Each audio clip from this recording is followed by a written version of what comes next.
I am so excited for today for so many reasons. So we're recording right now in Melbourne. Set the scene. I'm here with Niv, my incredible longtime OBM. If you're a longtime listener to the show, you're going to know that. If you're a new listener to the show, then welcome. This is Nivek Harrison, my longtime OBM and co-coach inside Swift Ventures. So I feel like we need to do a scene set first of all for this episode. So we're recording in Melbourne. I've just been over here doing a keynote yesterday at the Beautiful You Coaching Academy Inspiration Day. And we were like, let's maximize this time, because when we look back at the podcast, the episodes that people love the most are the episodes between you and I. How does that make you feel? I love it. I love it. It's so nice to hear. And I think it's like so much of it is because it's us. It feels like a chat. It feels like us talking at dinner last night, just with a microphone in front of us this time. A microphone, without a margarita and a glass of red. Different vibe. Slightly different vibe. Yeah, it's so true. I do think that it's because something that our clients often repeat back to us, which, you know, I love so much and we really try and do, is that we try so much to create the behind the scenes environment and share behind the scenes, because obviously, you know, our entire business model is that we're creating something where it's the type of business that our clients are creating, similar businesses inside their own niches. And so it feels really important to me that we're always doing that. And I think these podcasts are such a great opportunity for us to bring people in even more. And in this particular episode, it's almost a little bit of a like, if we were going to do anything that was a little more reality TV-esque, this would be the type of vibe, because we want to bring you in on the type of things that you know. I think we've titled this like, what my OBM knows about me that my coach doesn't. Now, at this point in my business, when I'm recording this, I'm no longer working with my longtime coach right now. I've got a newer coach. And so it's a newer relationship. There's things she doesn't know about me. But the more important thing is that you know like almost everything about me. Almost everything. Yeah. We have no secrets. It's true. It's true. And actually, before we go into it, you knew my daughter's gender before I did. I know.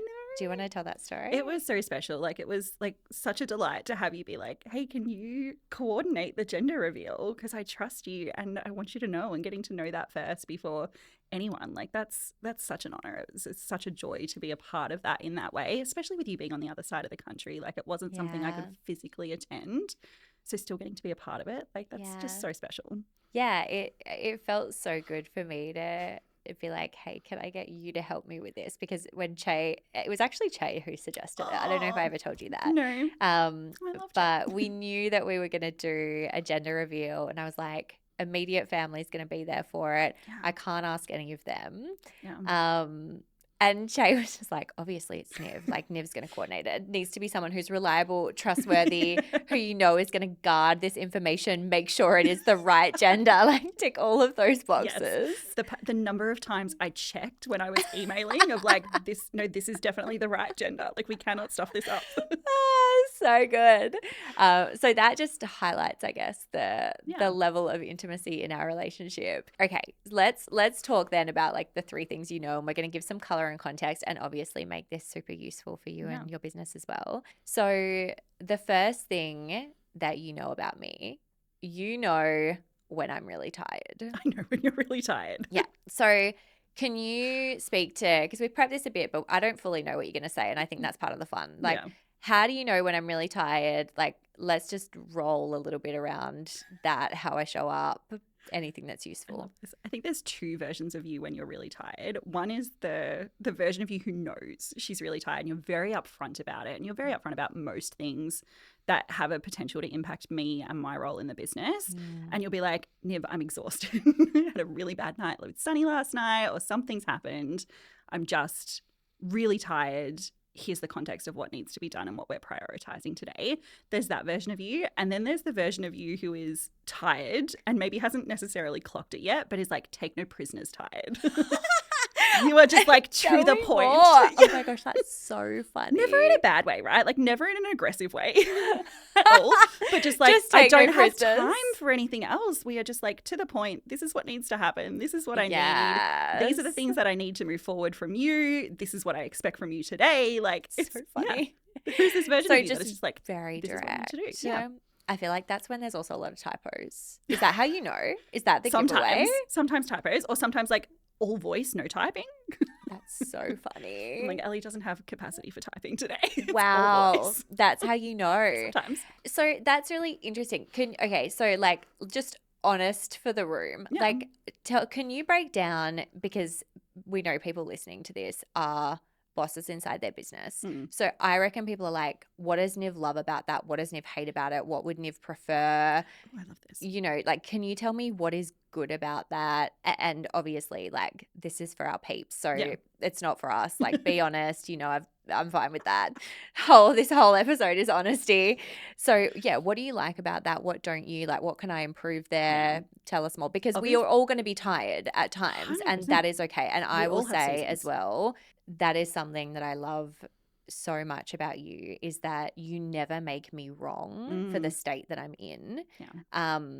And also I know that I have a responsibility still, and my responsibility is recognizing like where I'm at and not making it your problem. Yeah. Even if I am showing up in a slightly different way. So yeah, I would love to hear that from your I love that, because I perspective. think that responsibility piece is so important, and that's where like you are 9 times out of 10, 99 times out of 100 so proactive in, hey, this is what's going on. I am tired. This is what I'm prioritizing. This is where we're going. Yeah. And that proactiveness is the thing that makes my role easier, because I'm like, okay, great. Well, I can rejig what needs to be done. I can have, you know, some decision over like, okay, well, what can we reprioritize? What can be shifted? How can I take a load off your plate? Because that, at the end of the day, so much of my role is, how do I make your job easier in the business? And so knowing where you're at is a big part of being able to do that. So whether that's I'm tired, I'm unwell, I'm just really busy, I'm out of the office, I'm traveling, I'm catching up with girlfriends, like all of that context helps me do my job better. Yes. And then for the times where maybe I've clocked it before you have,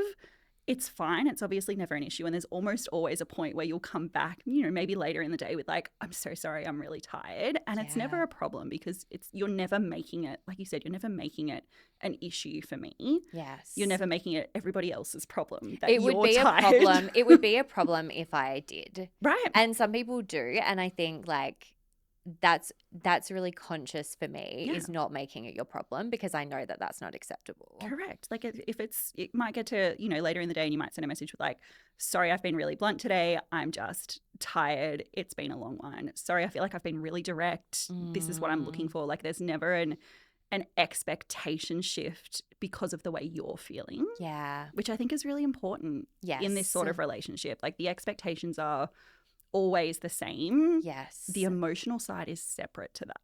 Yes. And that's another thing that you do so well, is you don't, and this is so wild what I'm about to say, because we're talking about this in such a personal context, but you don't make our communications personal. Yeah. Ever. Yeah. Can you, like, are you doing that consciously? Oh, this is a really good question. I don't know if it's something I do consciously, but across the board, I do certainly have a like work is work mentality. Yes. And so I can almost go, okay, well, work is work. And therefore, let's say it's you, and let's say you were having a bad day and you were maybe more emotional than usual in any way. I'm not taking that on board as something about me or the way that I'm working. It would be the rarest of rare occasions that I'm like, oh my God, does she hate me? Yes. Like, have I completely stuffed everything up? Like, why is she not responding, or why is she responding in a certain way? This is really unusual. Like, it's just, I'm able to separate the work and our personal relationship and anything around that. And often, like, we'll be having simultaneously both personal convos and work convos in Slack. And I think we're both very good at almost that context switching of like, this is a personal conversation. This is what's happening in either of our lives. And now we need to switch gears and talk work. It's so true, because if you weren't able to context switch with me, then I would almost be like less in the personal, more in the business, because I would feel like I would need to rally us back. But you're right there with me in that energy of like, this is what's important. This is what we're doing. This is what we're focusing on. So I do think it's so easy for us to be fluid because of that. I just really love as well that, you know, you're like, what I hear when you speak to that is that there's an expectation for you that your client is always going to speak directly. Yeah. Like if there's a problem, they're going to tell you. Tell me. And so you're not going to assume something. And I think that for us as women, we have been taught and conditioned to communicate in ways that are not always direct, because there's an assumption that direct communication is hypermasculine. Yes. And that's really challenging in business, because if you assume that it's hypermasculine and you refuse to communicate in a really direct way, you're not going to have a good team culture. Totally agree. And I'm somebody who defaults to very direct communication. And I almost have to like consciously be like, okay, yes, and I did need to soften it a little bit in this context. But where there's, you know, if there's something that needs to be said, if there's a problem, if a deadline's been missed, if something's happening. So at the moment, for example, we're talking a lot about our process around this podcast and the YouTube channel because it is so new. Yes. The conversation isn't, it's all wrong, it's too hard, what's not working, you're at fault. The conversation is, how can we make this easier for everyone? Yes, definitely. And in moments, you know, that I've been pissed off about the process, I've made it really clear, hey, like, fam, I'm not pissed off at anyone's role in this process. I'm pissed off that the process isn't working and it's clunky and I want to fix it quickly. Yeah. And I'm just like, I want this to be fast. Absolutely. And that's in a lot of ways, it's a good thing, because that is the entrepreneurial gift of being like, let's move, let's make this better. Yeah. And also, I want to make it very clear that this is like, I'm not saying that team are doing this wrong. Correct. Because if anyone thinks for a second that they're having to like climb back up to neutral, they're instantly going to be checked out of the project. They're not going to be as interested. You know, it's more like a, hey, can we collectively agree this sucks? Yeah, correct. Like, we're in this together, that the process is not it yet. Let's all make it better. How do we do that? There's instantly more of that like collaborative, connective camaraderie around it. So yeah, I just love that example. Okay, let's move to the second one before we just roll into like side riffs forever, which is like something we could absolutely do. We're going to need to stay on track today. I'm watching you. It's totally me. Okay, so the second thing that you know, all right, so this is absolutely ridiculous. This is like my favorite story. All right, so actually, do you want to tell it? Because so a few years back, when we were going through ovulation induction. So this is before, like, when we were trying to conceive Sunny, we were pre-IVF. So we were still, you know, trying to conceive Sunny naturally. What did you find in my calendar? I literally saw when you had sex scheduled with Shay. Amazing. Like, and it was, at the time, it was just like, clocked it, cool, no worries. And now it's such a fun anecdote of like, and I don't want this to come across as like we have no boundaries with each other, because that's not the reality at all. But like, for me to support you, I have full access to your calendar. Like, I know what's going on. And I think especially in that season, and certainly as you progress through the IVF journey, it became even more important that I knew what was going on, because there was all these... is a bitch. It's a lot. And there was so much external to the business that naturally had an impact to the time you were in the business, your availability in the business, all of those things. So I remember seeing it. I don't even think I said anything at the time, because I was like, it's such a non-issue and I never want to make it awkward in any way, shape or form. It's more just like a giggle. Correct. But at some point it did come up in conversation and I was like, yeah, I know, I've already seen your calendar. And I was like, oh my God. Yeah. This is the level to which you're in my life. Like, I just hadn't even thought about the fact that of course you could see it. Do I need to keep this private? Like, it's just in my calendar. It's fine. I just hadn't even thought about it. And obviously I burst out laughing. Yeah. Like, I just thought it was the funniest thing. And of course, again, if you're listening to this and you're like, I'm so private, I wouldn't want my team to know those things. Like, can you create separate calendars? Like, sure, you can do something. Like, that sounds like a lot of work, to be honest. I think the message, I think, in this that I would want to communicate is, are you open and comfortable with your online business manager and like generally with your team? Yeah. And if not, like, I mean, actually, here's a question for you. Do you find that because there's so much openness in our relationship, it's just easier to navigate? Yeah, it is. Because at the end of the day, like, there's things that I don't need to ask because I already know, or I have access to information.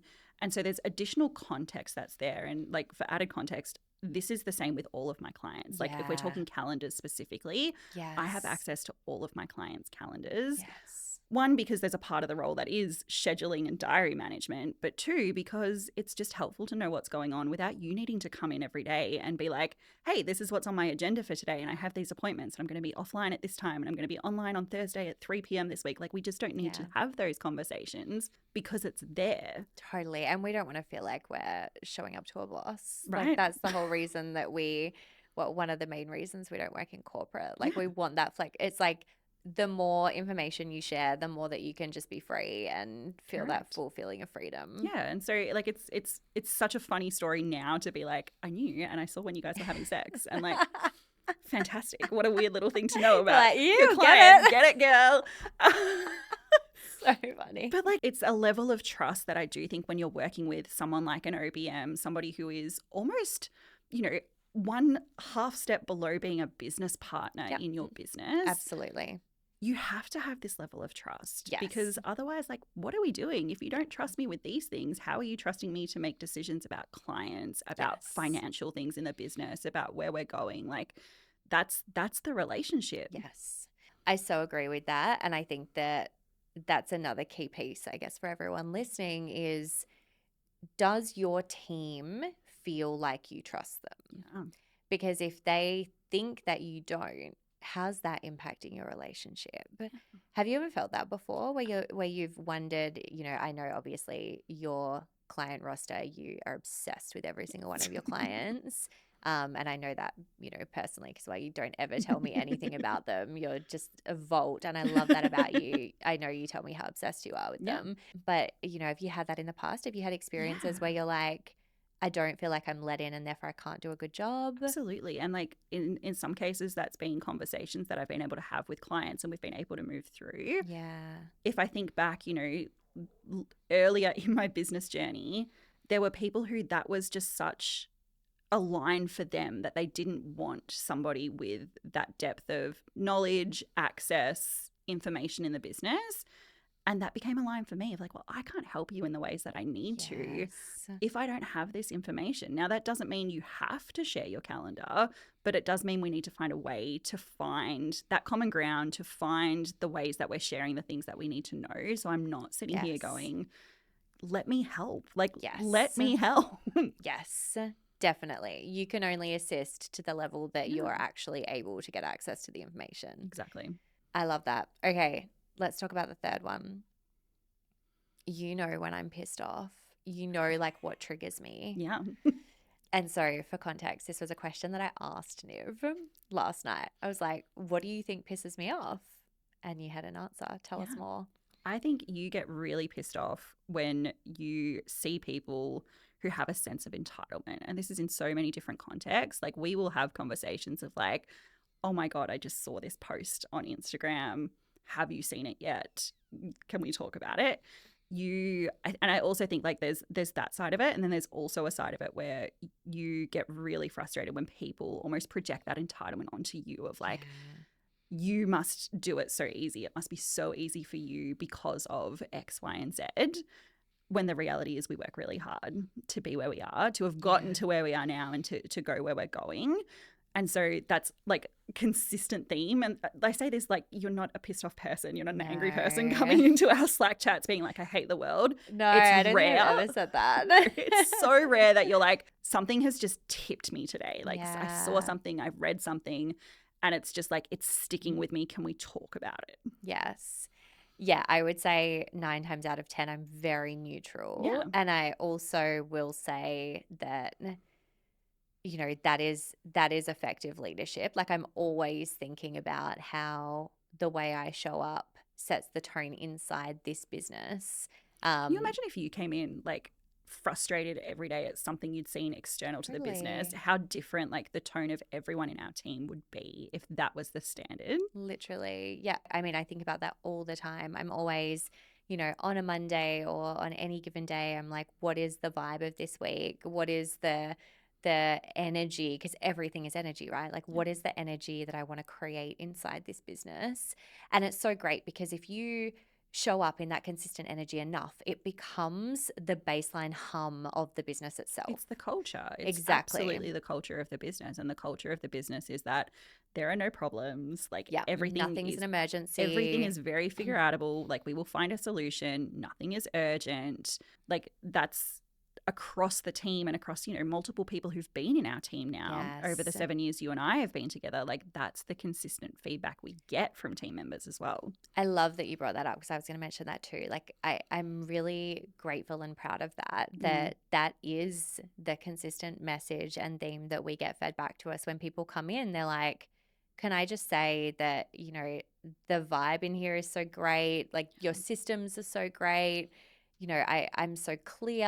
Like, and we've had team members come in who they're almost afraid to do things wrong, or it's like they've been so burned inside other businesses. And we're like, hey, like, you're good. You're good here. Even the other day, one of our team members made a joke about, she was like, oh my gosh, this happened and I nearly had a heart attack. And I was like, please don't. Girl, like that is not worth having a heart attack over. And she was like, no, I just was joking. But it was, I think, a fun reminder for her that, like, because I said something It's like, not that it's serious. not that serious. Like, it's okay. You know, like we've both worked in corporate where work has been treated like it's the emergency room, and we really rebel against that, right? Like you in events mostly, I've done a bit in events, but more just in that corporate like crisis comms culture, and it's just like, come on, you know, it just literally not urgent. it's not just the end of not the world. that important. Like No we're one not in a died. surgery room. You know, and other people's like anxious energy is not our problem. Like we know exactly what we're responsible for, and you know, we are very, very responsive. We are very good at showing up for our clients. And I think part of the reason we're able to do that and not have any issues around burnout is because we're not like dysregulated. Like we're very regulated inside the business. 100%. And I think, again, like so much of that is the communication style, is the fact that there's not any sort of weird, funky energy in our team communications at any point in time, because that's where so much of that dysregulation comes from. Like, yes, there's a practical workload component to it. And there's also that communication of like, does it feel urgent? Does it feel messy? Does it feel rude? Like all of that can be so dysregulating as a team member. And so I think it's one of the things we do so well is that it's just everything is very joyful. Everything is very calming. Everything is just not a problem. It's a thought, it's a consideration, it's something to work on together. And that makes a difference in how everyone's able to show up. It really does. And just to speak to the entitlement piece that you spoke to before, because people might be like, oh, tell us more there. It's true. Like just the entitlement and the projection. One of my things that I really dislike is if there's ever any assumption that, you know, I got lucky or it's just easier for me or any of those things, because you're right. Like I'm so conscious about how we run this business. I think about it even on weeks where I might be working 15 or 20 hours that week. I am thinking about the business constantly. I am caring about excellence and how we show up really well. Everything is about being better, being at the forefront, being dynamic. You know, like that is like living, breathing everything for me, and that comes through in the business. And so I think when I hear, you know, people say things or show up in ways where it's like, oh, I just don't want to do that, or there's no real commitment and effort, it's like, this is just what's required, and I can't, you know, carry that for you. Yeah, absolutely. Yeah. So it is that, you know, knowing that that CEO role is such a big one, and that founder role, and ensuring that other people feel that as well. And that's the thing. Sometimes it's like, how do you communicate this fully, you know? Correct. So yes, there's almost this weird juxtaposition of like, yes, life gets to be really good, and yes, I work less and I work the hours that I want, and I've built a business that serves the season of life that I'm in. And also to do that required and still requires work and support and investment and discomfort and a lot of challenges and some shitty days. Like, that's just the reality of being in business. It's true. And people will just hear what they want to hear. Yeah. And so they'll go, oh, I hear that it's all really good and you're making really great money and all of those things. And then they'll go, oh, no, but it's the whole, there's so many trends at the moment with reels of like, but are you willing to do X, Y, and Z? Yeah. You said something last night that I thought was so true, where it's like, yeah, the online space has really screwed a lot of people over by just making the assumption that it's just so easy. Just show up and sell and you'll make $1 million. Totally. And it's really hard because there are times when I'm like, I never knew this could be my life. And I feel all of that. And all of that is my truth. And also, it doesn't mean you have to caveat, like, I'm not going to put out a post and it's like, can't believe this is my life. And it's like my beautiful house and my baby and my incredible team and my clients, all those caveat, things. 10 years, hours worked, late nights. Like, that's just not social media. And I think that's one of the things that people love about this show as well, is that this is the space where we get to dive a little bit deeper into the realities of running a business that maybe we don't see on social as often. But also, you're really transparent on social. Like, you're really clear about, like, and especially with our clients as well, like, we're really clear about this is what it takes. Yes, it's true. It's important. Yeah. I love this episode. Anything that we've missed that you want to add to it before we wrap up? I don't think so. This was fun. So good. It was fun. So good. This is like a series of recording a few today that we're going to roll out over the next couple of months. Yeah. So I'm not sure which part this will be released in, but stay tuned for more episodes. So good. Thank you for being in the chair with me. And we'll sit next to each other next time. Yeah.